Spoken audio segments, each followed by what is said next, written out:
عمرو دياب لما قال يا ريتني قلت ما حبيتهاش.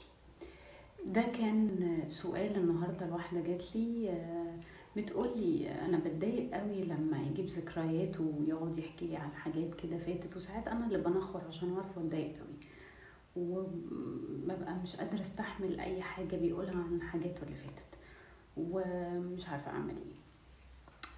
طيب، ما خلينا نكون متفقين ان الذكريات دي هي انا، هي تكويني، هي حياتي، الخبرات اللي انا عشتها والعلاقات اللي دخلتها وكل حاجة، ده تكويني، ده شخصيتي، دي خبراتي.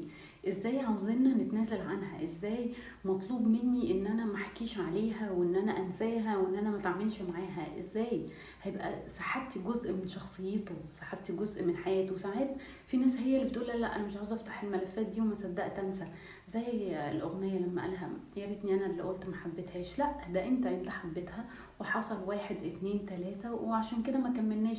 أنا اتعلمت من التجربة دي واحد اتنين تلاتة، ولولا كده ما كنتش هبقى اللي أنا عليه دلوقتي، أو حتى عاملة لي صدمة، والصدمة دي أنا متضايق منها ونتيجتها تصرفاتي في واحد اتنين تلاتة.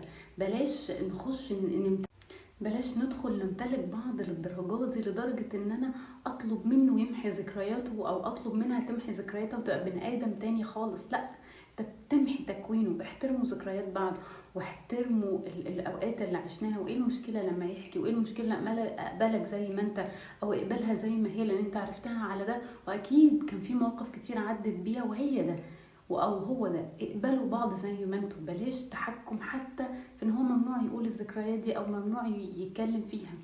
تاني حاجة، اكيد في الذكريات دي حاجات حلوة، اكيد كان في مواقف حلوة، اكيد كان في مواقف هيبقى مبسوط لو افتكرها. ده مش معناها رجوعه للشخص، ده معناه ان هو شخص سوي بيفتكر الحلو وممكن يفتكر الوحش وقادر يقيم ويقرر ان انا بسبب ده ما كملتش العلاقة. فخلونا نقبل بعض زي ما احنا. كان معاكم دينا.